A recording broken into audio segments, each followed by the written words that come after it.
Hello everyone. आज हम Indian constitution के प्रीएम्बल को समझेंगे। सबसे पहले तो ये देखते हैं कि प्रीएम्बल होता क्या है।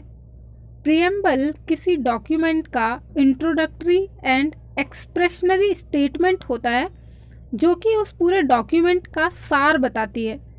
भारतीय संविधान की प्रस्तावना संविधान का सार बताती है कि पूरा संविधान एक्चुअली में क्या कहना चाहता है, इसके स्रोत क्या हैं, इसका स्वरूप कैसा है और इसके उद्देश्य क्या क्या हैं। तो सबसे पहले तो हम देखेंगे कि इंडियन कॉन्स्टिट्यूशन का सोर्स क्या है, स्रोत क्या है इसके। प्रीएम्बल की शुरुआत होती है we the people of India, हम भारत के लोग शब्दों से प्रीएम्बल की शुरुआत होती है। इसका मतलब भारतीय संविधान का स्रोत क्या है, इसके लोग, भारत की जनता। भारत में सबसे ऊपर कॉन्स्टिट्यूशन है, संविधान है, और संविधान को इसकी शक्ति कहाँ से मिलती है, इसके लोगों से। तो इंडियन कॉन्स्टिट्यूशन का स्रोत क्या है, भारत की जनता। अब we the people of India, हम भारत के लोग मिलकर एक कैसे देश का निर्माण करेंगे, कैसी कंट्री बनाएंगे जो कि सॉवरेन हो, socialist, secular, democratic and Republic. ये इस कॉन्स्टिट्यूशन का नेचर है, स्वरूप। हमारा कॉन्स्टिट्यूशन का नेचर क्या है, कैसा स्वरूप है, कैसी कंट्री होगी इंडिया, एक sovereign, socialist, secular, democratic and Republic country का निर्माण करेंगे। अब हम इन शब्दों का अलग अलग अर्थ समझेंगे, इनका मतलब समझेंगे। सोवरेन, सोवरेन क्या होता है, संप्रभु या प्रभुत्व संपन्न। सोवरेन राष्ट्र होने का मतलब है कि भारत एक स्वतंत्र राष्ट्र है और अपने आंतरिक या बाहरी निर्णय लेने के लिए पूरी तरह से स्वतंत्र है और उस पर कोई भी बाहरी दबाव नहीं होगा। तो इंडिया एक सॉवरेन कंट्री है जो अपने आंतरिक और बाहरी निर्णय खुद से ले सकती है बिना किसी बाहरी दबाव के। दूसरा वर्ड है सोशलिस्ट, समाजवादी। नॉर्मली सोशलिस्ट शब्द को कम्युनिस्ट विचारधारा के साथ जोड़कर देखा जाता है जिसमें मीन्स ऑफ प्रोडक्शन पर गवर्नमेंट का कंट्रोल होता है, लेकिन भारतीय प्रीएम्बल में जो सोशलिस्ट शब्द को जोड़ा गया है ये महात्मा गांधी और जवाहरलाल नेहरू की विचारधारा से लिया गया है, जिसका उद्देश्य है समाज में समानता लाना और एक वेलफेयर स्टेट का निर्माण करना। यानी भारत एक वेलफेयर स्टेट है। वेलफेयर स्टेट उस स्टेट को कहते हैं जो जनता की भलाई के लिए काम करता है, जो लोगों के बीच में जो गैप है उसको कम करने की कोशिश करता है। भारत एक वेलफेयर स्टेट है, यहाँ पर बहुत सारी पॉलिसीज़ चलाई जाती हैं लोगों की भलाई के लिए, जैसे कि उज्ज्वला योजना, ग्रामीण आवास योजना, वृद्धावस्था पेंशन, ऐसे और कई सारी पॉलिसीज़ चलाई जाती हैं जिससे लोगों को लाभ मिल सके। तो भारत में समाजवाद है, भारत एक समाजवादी देश है। तीसरा शब्द है सेकुलर। भारत एक सेकुलर कंट्री है।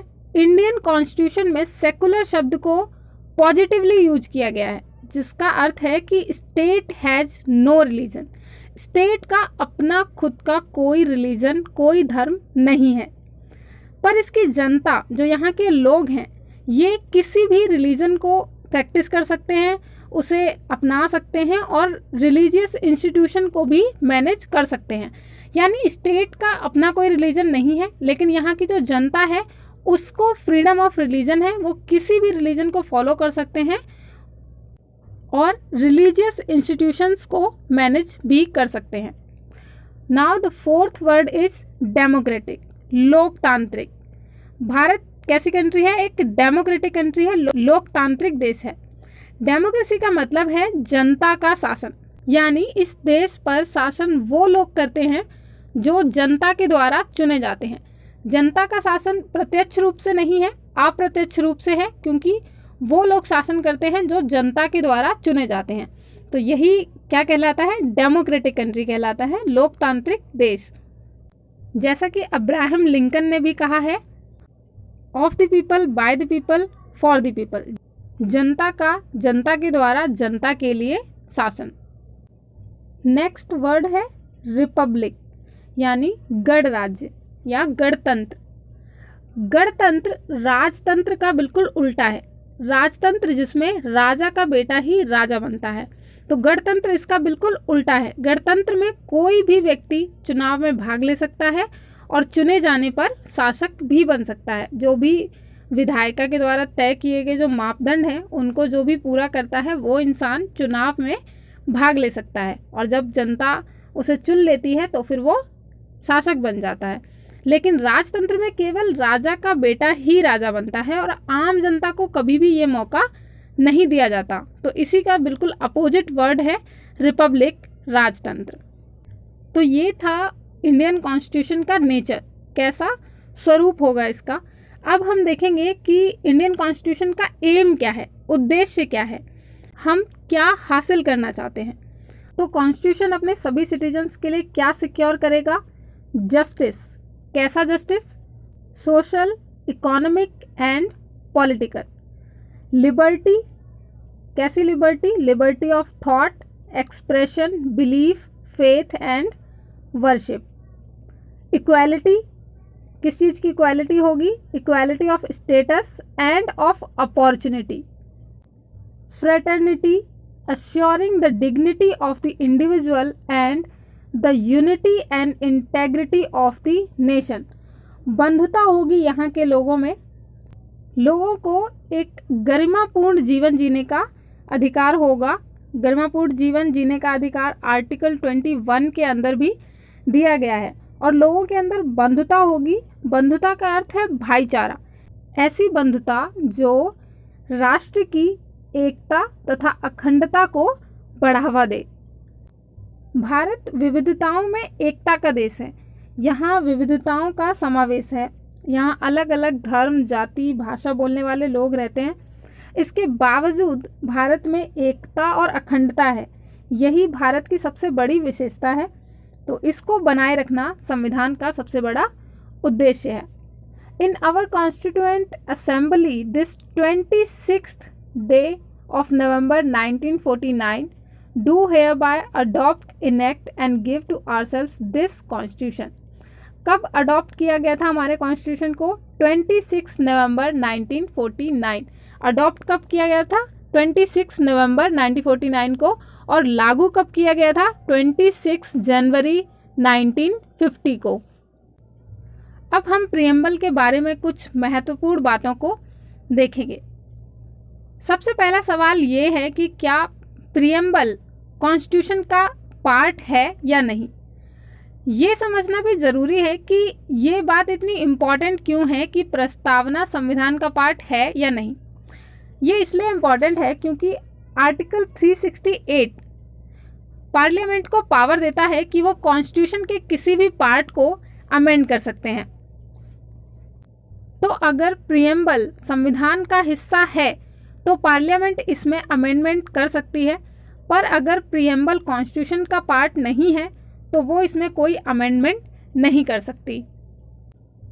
इन रे बेरुबारी के केस में सुप्रीम कोर्ट ने ये निर्णय दिया था कि प्रियम्बल संविधान का हिस्सा नहीं है और पार्लियामेंट इसमें अमेंडमेंट्स नहीं कर सकती। लेकिन Keshavananda Bharati versus state of Kerala के केस में सुप्रीम कोर्ट ने बेरुबारी केस के निर्णय को ओवर रूल कर दिया, उसे पलट दिया और ये निर्णय दिया कि प्रियम्बल भी कॉन्स्टिट्यूशन का पार्ट है और पार्लियामेंट उसमें अमेंडमेंट्स कर सकती है। इसी केस में सुप्रीम कोर्ट ने बेसिक स्ट्रक्चर के रूल को इस्टेब्लिश किया था, यानी पार्लियामेंट कॉन्स्टिट्यूशन के किसी भी पार्ट में अमेंडमेंट कर सकती है लेकिन वो बेसिक स्ट्रक्चर को चेंज नहीं कर सकती। कॉन्स्टिट्यूशन का जो मूल ढांचा है उसको बदला नहीं जा सकता। नेक्स्ट इम्पॉर्टेंट क्वेश्चन ये है कि प्रियम्बल को अब तक कितनी बार अमेंड किया जा चुका है। अभी तक प्रियम्बल को सिर्फ एक बार अमेंड किया गया है, वो 42nd अमेंडमेंट के द्वारा इसमें अमेंडमेंट किए गए थे जो 1976 में हुआ था। इसके द्वारा इसमें 3 शब्द, 3 वर्ड्स ऐड किए गए थे प्रियम्बल में, सोशलिस्ट, सेकुलर और इंटेग्रिटी। तो प्रियम्बल को अभी तक सिर्फ एक ही बार अमेंड किया गया है। आई होप आपको ये वीडियो समझ में आई होगी।